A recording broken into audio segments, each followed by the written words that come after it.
অনেক ভাই বোন জানতে চান সবে কদরের নামাজ কিভাবে আদায় করব, কত রাকাত কিভাবে আদায় করতে হবে। তাদের উদ্দেশ্যে বলবো যে মাগরিবের নামাজটা প্রথমে আপনি আউয়াল ওয়াক্তে পড়বেন। মেয়ে মানুষ হলে বাসায় নিজের জায়গা, পুরুষ হলে জামাতের সাথে ইফতার খেতে গিয়ে যেন জামাত ছুটে না যায়, তাকবীরুল্লাহ না ছুটে, সেদিকে খেয়াল করে আপনি যদি চান যে সবে কদরের নামাজ আপনি পড়বেন, তাহলে আপনাকে এই কাজটা করতে হবে। অর্থাৎ ইফতার করে দ্রুত এসে মাগরিব একবারে ইমামের সঙ্গে প্রথম তাকবীরের সাথে নামাজ পড়তে হবে। মেয়ে মানুষ হলে বাসায় প্রথম ওয়াক্তে সুন্দর করে ধীরে স্থিরতার সাথে মাগরিব পড়তে হবে। সবে কদরের নামাজ শুরু হয়ে গেছে কিন্তু মাগরিবের মাধ্যমে। মাগরিব হয়ে গেল, মাগরিবের পরে সুন্নাত পড়েন, নফল পড়েন ধীরে স্থিরতার সাথে, এবং এশারের আগে বা সারা রাতের ভিতরে আর ঘুমাবেন না। এশার নামাজ জামাতের সাথে পড়েন, তারাবির নামাজ পড়েন খুব ধীরে স্থিরতার সাথে, খুব আস্তে আস্তে, যতটা কোয়ালিটি মেনটেন করা যায়, যতটা সৌন্দর্য সৃষ্টি করা যায় পড়ার চেষ্টা করেন। এবং তারাবির নামাজের পরেও যত সম্ভব একবারে ফজরের আগ পর্যন্ত দুই দুই রাকাত করে সলাতুল লাইলি মাসনা মাসনা, রাসূল আকরাম সাল্লাল্লাহু আলাইহি ওয়াসাল্লাম বলেছেন রাতের নফল নামাজ হবে দুই রাকাত করে। অতএব আপনার সবে কদরে যে নামাজ পড়বেন আপনি সেটা দুই রাকাত করে হবে। নির্দিষ্ট কোনো রাত লাইলাতুল কদর হবে এটা যেহেতু ঠিক নাই, অতএব শেষ 10টি রাতের প্রত্যেকটা রাতেই, সেটা 27 রমজান রাত হতে পারে, 25 হতে পারে, 23 হতে পারে, 21 হতে পারে, 29 হতে পারে, প্রত্যেকটা রাতেই আপনি এই দুই রাকাত করে নফল নামাজ যতটুকু তৌফিক করে পড়বেন। সম্ভব হলে সারা রাত জেগে থাকবেন এবং সারা রাতই এই দুই রাকাত করে যত বেশি পারেন বেশি সংখ্যক নামাজের মধ্যে কাটাবেন। নফল নামাজ বিশেষ কোনো নিয়ত নাই, লাইলাতুল কদর নামাইতে অমুক টমুক এরকম কোনো বিশেষ নিয়ত নাই। আল্লাহু আকবার বলে নিয়ত বেঁধে আপনি তাহাজ্জুদ পড়তেছেন, এই নিয়তে বাস নিয়ত বেঁধে হাত বেঁধে এরপরে আপনি সূরা ফাতিহা পড়ে, সাথে নির্দিষ্ট কোনো সূরা নাই যে লাইলাতুল কদরে অমুক সূরা এতবার পড়তে হবে। অনেকে আপনাকে বলবে লাইলাতুল কদরে এত রাকাত, প্রথম রাকাতে সূরা ফাতিহার পরে সূরা ইখলাস এতবার, দ্বিতীয় রাকাতে অমুক সূরা এতবার। এগুলো সবগুলা মন গড়া কথাবার্তা, কোরআন ও হাদিসের কোনো জাল হাদিসের কোনো কথাবার্তা নেই। এগুলো সম্পূর্ণ ভুয়া ভিত্তিহীন। সাধারণ মানুষ যেহেতু দিন সম্পর্কে জানে না, তাদেরকে অনেকে বিভ্রান্ত করে এসব বলে। আপনি সময় কদরের নামাজ কিভাবে পড়বেন সেটা বলছি আমরা। দুই রাকাত করে পড়বেন, যে কোনো সূরা দিয়ে পড়বেন। সূরা ফাতিহার পরে দুই রাকাত করে আপনি 10 রাকাত পড়েন, 8 রাকাত পড়েন, 6 রাকাত পড়েন, স্বাধীনতা আপনার। তবে রাকাতগুলো হবে অত্যন্ত লম্বা দৈর্ঘ্যের সাথে। প্রত্যেকটা রাকাতে খুব দীর্ঘ সময় নিয়ে পড়বেন। সূরা ফাতিহা আস্তে আস্তে পড়বেন, একটা আয়াত পড়ে থামবেন, আরেকটা আয়াত পড়বেন, আস্তে আস্তে পড়বেন। সূরা ফাতিহার পরে যত লম্বা সূরা মুখস্থ আছে আপনার সেটা পড়বেন। একবারে যদি মনের চাহিদা না মেটে তো আবার পড়েন, একই সূরা 2 বা 3 বার পড়েন, সমস্যা নেই। 4-5টা সূরা এক রাকাতে পড়েন, অসুবিধা নাই। আলাম তারা থেকে নাস পর্যন্ত এক রাকাতে পড়ে ফেলান, কোনো অসুবিধা নাই। আপনার রাকাত লম্বা করা দরকার, দীর্ঘ রাকাত করেন। রাসূল আকরাম সাল্লাল্লাহু আলাইহি ওয়াসাল্লাম তাহাজ্জুদ যখন পড়তেন রাতের বেলায়, আম্মা জান আয়েশা রাদিয়াল্লাহু তাআলা আনহা বলেছেন তার পাও এত বেশি তিনি দাঁড়িয়ে নামাজ পড়তেন যে পাও ফুলে যেত। তখন তাকে জিজ্ঞাসা করলাম, ইয়া রাসূলুল্লাহ, আল্লাহ তো আপনাকে মাফ করে দিয়েছেন, আপনার পিছনের সমস্ত গুনাহ মাফ হয়ে গেছে, তাহলে আপনি কেন এত কষ্ট করেন? যদি কেউ জানতে পারে যে আমার কোনো অপরাধ নাই, আল্লাহ সব মাফ করে দিয়েছেন, তাহলে সে তো আরামে একটু ঘুমাবে, যে আমার তো আর কষ্ট করার দরকার নেই। রাসূল আকরাম সাল্লাল্লাহু আলাইহি ওয়াসাল্লাম বলেছেন, আফালান আকুনা আবদান শাকুরা, আমি কি আল্লাহর কৃতজ্ঞতা আদায়কারী বান্দা হব না? আল্লাহ আমাকে গুনাহ মাফ করে দিয়েছেন এই কথা যদি আমি জানতে পারি, তাহলে তো আমি আরো বেশি শুকর আদায় করবো আল্লাহ তাআলা। ও তার হাজিরিন, এই জন্য লম্বা সময় নিয়ে তিনি তাহাজ্জুদ পড়তেন। তার তাহাজ্জুদের অবস্থা বর্ণনা করতে গিয়ে আম্মা জান আয়েশা বলেছেন, লা তাসআল আন হুসনিহিন্না ওয়া তুলিহিন্না, আল্লাহ রাসূলের রাতের নামাজের সৌন্দর্য, কোয়ালিটি, বিউটি, তার নামাজের যে দৈর্ঘ্য, এগুলো আর কি বলবো, এগুলো বলে বোঝানো যাবে না। যখন দাঁড়িয়ে কেরাত পড়তেন মনে হয় তিনি আর জীবনে রুকুতে যাবেন না, এত কেরাত পড়তেন, এত লম্বা সময় লেগে পড়তেন। যখন রুকুতে যেতেন এত তাসবিহ পড়তেন মনে হয় আর মাথা জীবনে উঠাবেন না। যখন মাথা উঠাতেন দাঁড়িয়ে আল্লাহর প্রশংসা শুধু করতেন, মনে হয় আর সেজদা যাবেন না। সেজদা গেলে সুবহান রাব্বিল আলা বলতে বলতে আল্লাহর প্রশংসা করতে করতে এত মজা পাইতেন, আল্লাহকে সামনে পেয়ে আল্লাহর প্রশংসা করে আর মনে হয় সেজদা থেকে উঠবেন না। হাদিসে রাসূল করিম সাল্লাল্লাহু আলাইহি ওয়াসাল্লাম বলেছেন, বান্দা যখন সেজদায় যায় তখন আল্লাহর সবচেয়ে কাছে চলে যায়। কেউ যদি চায় আল্লাহর আরশের দুয়ারে গিয়ে, আল্লাহর রহমতের চৌকাঠে গিয়ে, আল্লাহর আরশের দরজায় গিয়ে আল্লাহর কাছে সঙ্গে সঙ্গে মুখোমুখি হয়ে আল্লাহর কাছে চাইবে, তাহলে তার জন্য একমাত্র উপায় হলো সেজদায় গিয়ে যাও আল্লাহর কাছে। সেজদায় গিয়ে চাওয়া। আরশের রাস্তা উপরের দিকে, অনেক দূরের রাস্তা, কিন্তু একজন আল্লাহর প্রিয় বান্দা তিনি বলেছেন আল্লাহর আরশের রাস্তা নিচের দিকে অর্থাৎ জমিনে মাথা ঠুকাইলে আরশে পর্যন্ত পৌঁছে যায়, বান্দা আল্লাহ সবচেয়ে নিকটে চলে যায়। অতএব রাত্রে সেজদায় গিয়ে লম্বা সময় সেজদা নিয়ে সেজদায় আপনি তাসবিহ পাঠ করুন, সেজদায় করোনা সে বর্ণিত দোয়াগুলো আপনার আল্লাহর কাছে বলুন, চাইতে থাকুন আল্লাহর কাছে, মনে মনেও চাইতে পারেন, তাসবিহ পড়তে পারেন। এভাবে লাইলাতুল কদরের রাতকে আপনি কাটায় দেন। লম্বা এক রাকাত নামাজ 10 মিনিট, 15 মিনিট, 20 মিনিট, আধা ঘন্টা সময় কাটায় দেন। এভাবে 2 রাকাত, 4 রাকাত, 6 রাকাত নফল নামাজ পড়েন। এটা হল লাইলাতুল কদরের নামাজ। বিশেষ কোনো সংখ্যা ঠিক করা হয় নাই, এত রাকাত করতে হবে, এই সূরা এত মার করতে হবে, এরকম করে নির্দিষ্ট করা হয় নাই।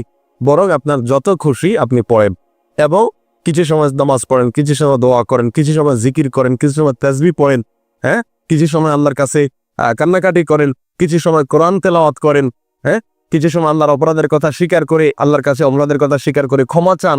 একা একা যথাসম্ভব নির্জনতা, দলবদ্ধভাবে ইবাদত করার কোনো গুরুত্ব নেই। যথাসম্ভব একা একা হারিয়ে যান, লুকিয়ে যান, বাসার সবার চোখ থেকে আড়াল হয়ে যান, সম্ভব হলে ছাদে চলে যান, গিয়ে আল্লাহর কাছে কান্নাকাটি করে চান। আল্লাহ আমাদের সবাইকে তৌফিক দান করুক। লাইলাতুল কদর আমরা কিভাবে কাটাবো, এ প্রসঙ্গে রাসূল আকরাম সাল্লাল্লাহু আলাইহি সাল্লামের জীবন চরিত্র করোনাবুল্লাহ নির্দেশনার আলোকে আমরা কয়েকটি পয়েন্ট বলতে চাই। প্রথম কথা হলো, লাইলাতুল কদর আপনি কাটাবেন সারা রাত জেগে থেকে।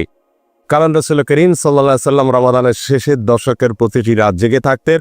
অতএব শেষের দশক তিনি জেগে থেকে কি তালাশ করতেন? লাইলাতুল কদর তালাশ করতেন। অর্থাৎ যে রাতটিকে আল্লাহ সুবহানাহু ওয়া তাআলা এবছর লাইলাতুল কদর হিসাবে চিহ্নিত করেছেন, সেই রাতেই যেন আমার ইবাদতটি হয়ে যায়, সেই রাত যেন আমার ইবাদতে কাটে, সেজন্য সারা রাত জেগে ইবাদত বন্দেগী করতেন। এই জন্য লাইলাতুল কদর আপনি কিভাবে কাটাবেন, এই প্রশ্নের উত্তরে প্রথম কথা হলো সারা রাত জেগে থাকবেন। জেগে কি করবেন?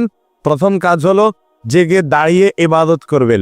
তারাবিহ সালাত আদায় করলেন, শুধু এটাই শেষ না, তারাবিহ সালাতের পরে 2 রাকাত করে নফল নামাজ যত খুশি পড়বেন এবং প্রতি রাকাত যত বেশি পারেন দীর্ঘ করবেন, লম্বা করবেন।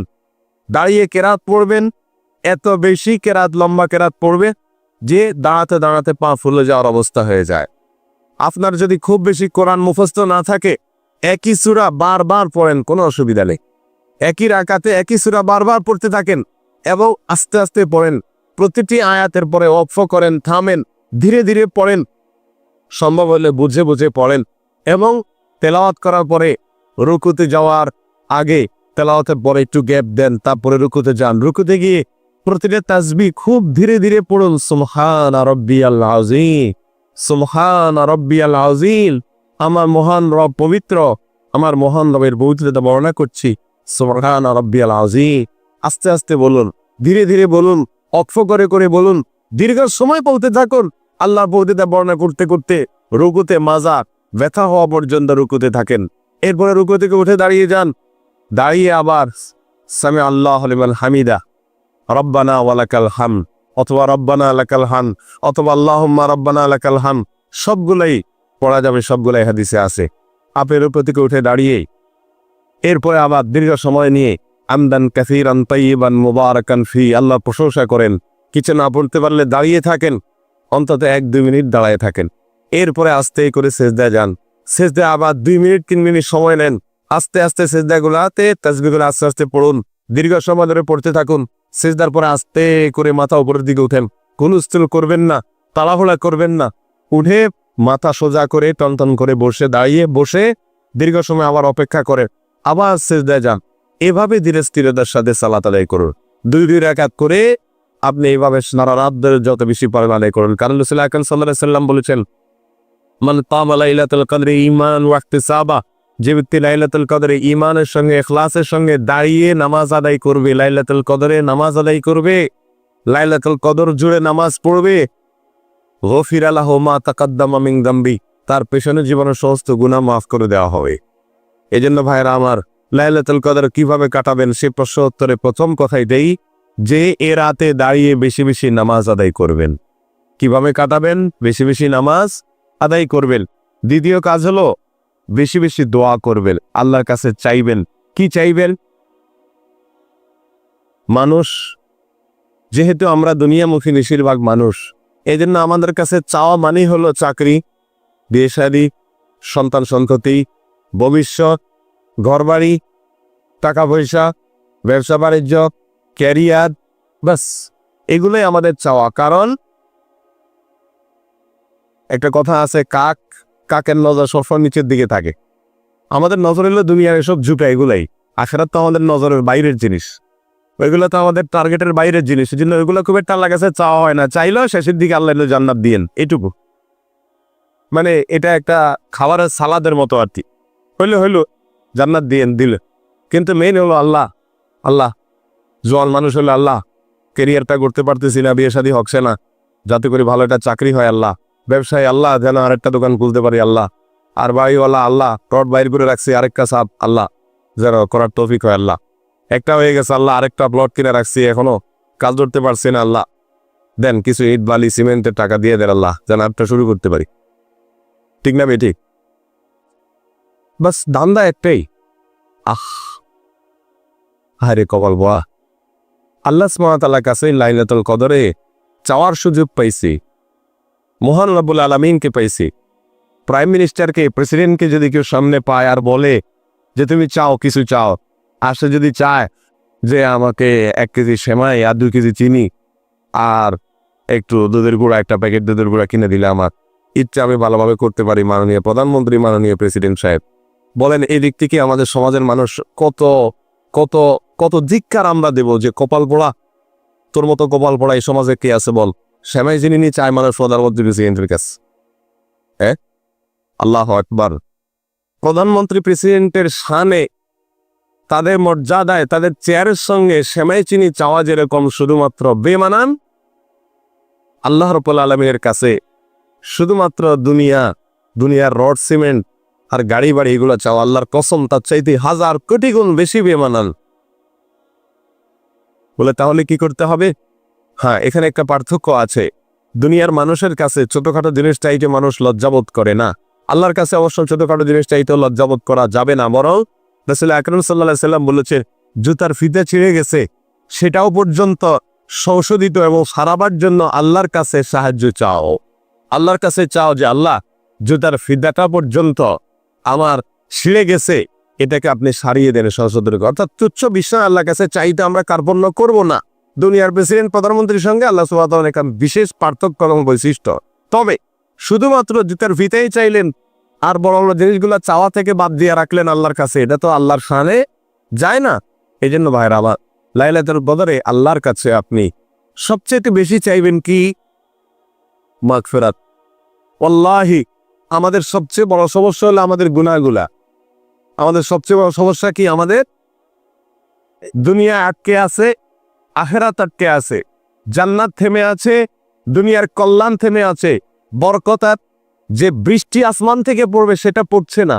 এই সবগুলোর মূল কারণ কি? আমাদের অপরাধ।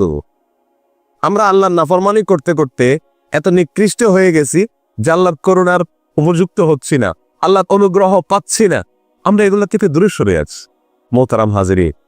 আর সেজন্য লাইলাতুল কদর আপনি কিভাবে কাটাবে? এই জন্য দ্বিতীয় কথা হলো আল্লাহর কাছে বেশি বেশি দোয়া করবে। কি দোয়া করবেন? আল্লাহ আমাকে আপনি মাফ করে নিন।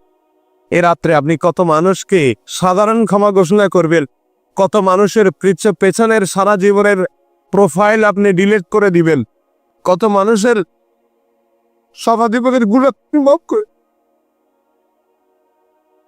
কত মানুষকে আপনি আজ একটা ক্লিকে তার সমস্ত প্রোফাইলকে পরিষ্কার করে দেবেন, একটা ক্লিকে তার জীবনের সমস্ত অপরাধ, সকল গুনাহ বোল্ড আউট করে দিবে, তার প্রোফাইল ক্লিন হয়ে যাবে। আল্লাহ, আমি যেন সেই সৌভাগ্যশীলদের কাতারে যেতে পারি, আমি কপাল পোড়া যেন তাদের কাতারে থাকতে পারি। আল্লাহর কাছে এই রাতে সবচেয়ে বেশি আমাদের চাওয়া পেশ করতে হবে, এই দোয়া পেশ করতে হবে, চোখের পানি ফেলতে হবে, মাবুদের কাছে চাইতে হবে। আল্লাহ সুবহানাহু ওয়া তাআলা আমাদেরকে সে তৌফিক দান করেন। মোহতারাম হাজিরিন, আল্লাহ সুবহানাহু ওয়া তাআলার কাছে এই লাইলাতুল কদরে যদি আমরা চেয়ে নিতে না পারি, আগামী বছর রমজান আসবে, আবার সেই রমজানে এবার তৌফিক হবে, এই নিশ্চয় আমাদের কারণ নেই। কত মানুষ এই মসজিদে মুসল্লি হয়ে গত রমজানে এসেছিলেন, কিন্তু আজ এই রমজানে তারা কবরের বাসিন্দা হয়ে গেছে। কত মানুষ আমাদের, কত পরিচিত, কত জানাশোনা, কত যুবক, কত মধ্যবয়সী, কত নারী, কত পুরুষ, কত নেতা, কত ভালো মানুষ, কত খারাপ মানুষ, কত রঙের কত মানুষ, যাদেরকে আমরা গত রমজান থেকে রমজান পর্যন্ত বিদায় দিয়ে দিস, না যেন আগামী রমজানে আমাকেও মানুষ বিদায় দেয়, আমার লাশ খাতে উঠে যায়, না জানি আমি সেই মৃতদের কাতারে, তাদের তালিকা আমার নাম লেখা হয়ে গেছে। এই সুযোগ আমার জীবনে নাও আসতে পারে।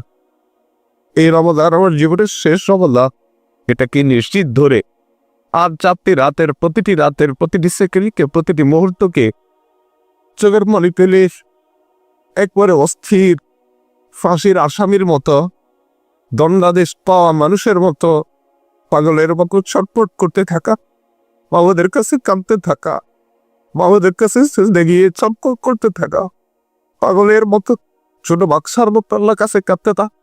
আল্লাহ আমাদের সবাইকে সেই সৌভাগ্যশীল মানুষদের অন্তর্ভুক্ত করে দেন। মহতারা ভাজরিন, রমজানের একেবারে শেষ মুহূর্তে চলে আসছে।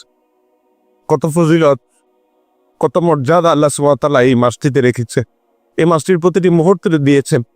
কতটুকু আমি করতে পেরেছি, কত মানুষকে আল্লাহ ক্ষমা করেছেন, আমার গুনাহগুলোর কি হয়েছে আমি জানিও না যে আমার জন্য কিসের ফয়সালা হয়ে আছে, জান্নাতে না জাহান্নামে। অথচ আমি ঈদের জন্য বিশাল প্রস্তুতি নিচ্ছি, আমার ঈদের আয়োজনের কোনো কমতি নেই। প্রিয় ভাইরা আমার, এর চাইতে বড় কপাল পড়া, এর চাইতে বড় হতভাগা আর কেউ হতে পারে।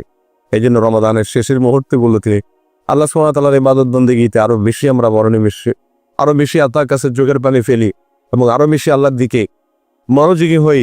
প্রতিটি রাতের প্রতিটি মুহূর্তকে কাজে লাগাই। আল্লাহ আমাদেরকে সেই তৌফিক দান করে। মোহতারাম হাজরিন, লাইলাতুল কদর আমরা কিভাবে কাটাবো বলছিলাম। তো দ্বিতীয় কথা হলো, এ রাতে আল্লাহর কাছে বেশি বেশি দোয়া করব, আল্লাহর কাছে বেশি বেশি মাফ চাইবো। আল্লাহ আমাকে মাফ করে দেন, আল্লাহ আমাকে কমল পড়াদের মধ্যে শামিল রাখেন না, আল্লাহ আমাদেরকে সৌভাগ্যবান মানুষদের কাতারে রাখেন। আল্লাহ ইমান নিয়ে যাওয়ার তৌফিক দিয়েন, আল্লাহ জান্নাতি হয়ে যাওয়ার তৌফিক দিয়েন, আল্লাহ চূড়ান্ত হাসি, শেষ হাসি হাসার তৌফিক দিয়েন। আল্লাহর কাছে চোখের পানি পেলে এগুলো চাইবো। এর পাশাপাশি দুনিয়ার সুখ শান্তিও চাইবো, কিন্তু দুনিয়ার সুখ শান্তি এটাই যেন আমাদের একমাত্র চাওয়া না হয়, বরং আমাদের সবচেয়ে বড় চাওয়া হবে জান্নাত, সবচেয়ে বড় চাওয়া হবে জাহান্নাম থেকে মুক্তি, আল্লাহর সন্তুষ্টি, আল্লাহর প্রিয় বান্দা হতে পারা। আল্লাহ আমাদের সবাইকে সেই তৌফিক দান করুন। প্রিয় ভাইরা আমার, লাইলাতুল কদর কিভাবে কাটাবো? তৃতীয় পয়েন্ট হলো, আম্মাদান আয়েশা রাদিয়াল্লাহু তাআলা আনহা রাসূল করিম সাল্লাল্লাহু আলাইহি সাল্লামকে জিজ্ঞাসা করছিলেন, ইয়া রাসূলুল্লাহ, যদি আমি লাইলাতুল কদর পেয়ে যাই, অর্থাৎ কোন একটা রাত লাইলাতুল কদর, আল্লাহ সেটাকে লাইলাতুল কদর হিসেবে নির্বাচন করেছেন, আর সে রাত্রে আমি ইবাদত বন্দেগী করি, আমি জেগে থাকি, তাহলে আমি কি করব, কি পড়বো, আল্লাহর কাছে কি বলে চাইবো? তখন রাসূল আকরাম সাল্লাল্লাহু আলাইহি সাল্লাম তাকে একটা বিশেষ দোয়া শিক্ষা দিয়েছেন। আল্লাহুম্মা ইন্নাকা আফুউন তুহিব্বুল আফওয়া ফাআফু আন্নী, আল্লাহুম্মা ইন্নাকা আফুউন তুহিব্বুল আফওয়া ফাআফু আন্নী। আল্লাহ আপনি ক্ষমাশীল, আল্লাহ আপনি ক্ষমাশীল, আপনি ক্ষমা করতে ভালোবাসেন, অতএব আমাকে ক্ষমা করে দিন। আল্লাহ আপনি ক্ষমাশীল, আপনি ক্ষমা করতে ভালোবাসেন, এজন্য আমাকে ক্ষমা করে দিন। আল্লাহুম্মা ইন্নাকা আফুউন তুহিব্বুল আফওয়া ফাআফু আন্নী। এই দোয়াটা লিখে নিব এবং এই দোয়াটা সারা রাত ধরে বারবার আল্লাহর কাছে করতে থাকবো। এভাবে আমরা লাইলাতুল কদর কাটাবো। নাম্বার 4, লাইলাতুল কদরে আমরা বেশি বেশি তেলাওয়াত করব। কোরআন নাজিলের মাস, এই রাত্রেই কোরআন নাজিল হয়েছে, কোরআনের জন্ম রাত, কোরআনের জন্ম লগ্ন, অতএব এই রাতে বেশি বেশি কোরআন তেলাওয়াত করব, কোরআন পড়ব, কোরআন বোঝার চেষ্টা করব। তাহলে ইনশাআল্লাহ লাইলাতুল কদর আমার সঠিকভাবে পালন হবে এবং কাটানো হবে। আর এইভাবে আমরা সারা রাতকে কাটি। শবে কদর পাওয়ার সহজ উপায় কি? শবে কদরের রাত যেহেতু একেবারেই চূড়ান্ত ভাবে ফিক্সড কোন রাত নয়, সেজন্য শবে কদর পাওয়ার উপায় হলো রমজানের শেষ দশকের প্রত্যেকটা রাতে ইবাদত করা। প্রত্যেকটা রাতে ইবাদত করার যদি সুযোগ না হয়, তাহলে কমপক্ষে বেজোড় রাতগুলোতে ইবাদত করা। নবী সাল্লাল্লাহু আলাইহি ওয়াসাল্লাম বলেছেন, তাহাররাউ লাইলাতুল কদরি ফিল বিদরি মিনাল আশরিল আওয়াখিরি মিন রমাদান। রমজানের শেষ দশকের বেজোড় রাতগুলোতে তোমরা কদর তালাশ করবে। তার মানে এর মধ্যে যে কোনোটা হতে পারে। আল্লাহ তাআলা বিষয়টাকে উজ্জ্বল রেখেছেন কেন? হাফেজ ইবনে হাজার আসকারী রাহমাতুল্লাহ আলাইহি বিশ্ববিখ্যাত হাদিস ব্যাখ্যাতা, হাদিস বেত্তা, তিনি সহিহ বুখারীর বিখ্যাত গ্রন্থ, ব্যাখ্যা গ্রন্থ ফাতুল বারীতে লিখেছেন, যে আল্লাহ রাব্বুল আলামিন লাইলাতুল কদর নির্দিষ্ট একটা রাতকে ফিক্সড করে না দিয়ে এই যে শেষ দশক আবার বেজর রাতগুলোর মধ্যে সম্ভাবনা বেশি এটা করেছেন যাতে করে আমরা বেশ কয়েকটা রাত ধরে ইবাদত করতে পারি। এখন মনে হতে পারে এটা তো আমাদের কষ্ট হচ্ছে, আমাদের জন্য বোঝা হলো, ফিক্সড হলো তো আমাদের জন্য সহজ হয়ে যেত। মরার পর যখন আমল নামা হাতে পাবো তখন মনে হবে ইস, এই লাইলাতুল কদর আল্লাহ শেষ 10 রাতের মধ্যে রেখেছেন, পুরো রমজান রাখতেন তাহলে 30 রাত ধরে ইবাদত করতে পারতাম, কারণ তখন লাভটা চোখে আসবে এবং দেখা পড়বে। এই জন্য লাইলাতুল কদরের জন্য শেষ সাথে বেশি বেশি ইবাদত করতে হবে। এটা হলো লাইলাতুল কদর পাওয়ার সহজ উপায়। আরেকটা সহজ উপায় আছে, সেটা হলো ইতিকাফ, যেটা এতক্ষণ বললাম। আপনি মসজিদে যদি ইতিকাফ করেন তাহলে লাইলাতুল কদর পাওয়াটা এমনিতেই সহজ হয়ে যাবে। এমনকি ইতিকাফকারী ব্যক্তি যদিও শেষ দশকে নবী সাল্লাল্লাহু আলাইহি ওয়াসাল্লাম রাত জেগে থাকতেন, যদি কোনো কারণে তিনি ঘুমাতে হয়েছে, ঘুমিয়েছিলেন, তারপরে ইতিকাফকারী ব্যক্তি ঘুমাইলেও সেটা ইবাদতের মধ্যে। বাসার ঘুম আর মসজিদে ইতিকাফকারী ঘুমের মধ্যে পার্থক্য আছে। মসজিদে অবস্থানটাই ইটসেলফ একটা ইবাদত। অতএব আপনি যদি চান যে আমার লাইলাতুল কদর মিস না হোক, তাহলে তার জন্য সবচেয়ে মোক্ষম সুযোগ এবং সবচেয়ে সহজ উপায় হলো ইতিকাফ করা।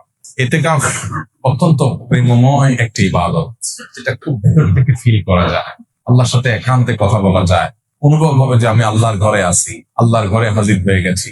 সবাই বের হয়ে যাচ্ছে, আমি বের হচ্ছি না, কারণ আমি আল্লাহর ঘরের বন্দী, নিজেকে বন্দী করে ফেলেছি। অন্যরকম এক ফিল আসবে ইনশাআল্লাহ। রমজানে কাজা হওয়া রোজা মা বোনরা কখন রাখা সর্বোত্তম হবে? সবচেয়ে উত্তম হলো সওয়ালের মধ্যে রেখে ফেলা, যত আগে রাখা যায়। যদি সেটা না রাখা যায়, পরবর্তী রোজার আগে আগে রেখে ফেলা উচিত। আয়েশা রাদিয়াল্লাহু তাআলা আনহা তার ভাঙতি যে রোজাগুলো হতো সেগুলো তিনি পরবর্তী রমজানের আগে শাবান মাসে রেখে ফেলতেন। তিনি এর মধ্যে রাখতে পারতেন না কেন? কারণ নবী সাল্লাল্লাহু আলাইহি ওয়াসাল্লাম তার সাথেই থাকতেন, এবং নবী সাল্লাল্লাহু আলাইহি ওয়াসাল্লাম সাথে থাকার কারণে, স্বামীর সাথে থাকার কারণে স্বামীর হাজত বা প্রয়োজনকে মাথায় রেখে রোজা রাখতে সুযোগ পেতেন কম। এদিকে শাবান মাসে নবী বেশি বেশি নফল রোজা রাখতেন, ওই সুযোগে তিনি তার রোজাগুলো রেখে ফেলতেন। এই জন্য শেষ সময় হলো পরবর্তী রমজান রাখ। কোনো কারণে যদি সেটাও কেউ না পারে, তারপরে রাখলেও আদায় হয়ে যাবে। রোজা রেখে কোন আমলগুলো করলে সওয়াব সবচেয়ে বেশি?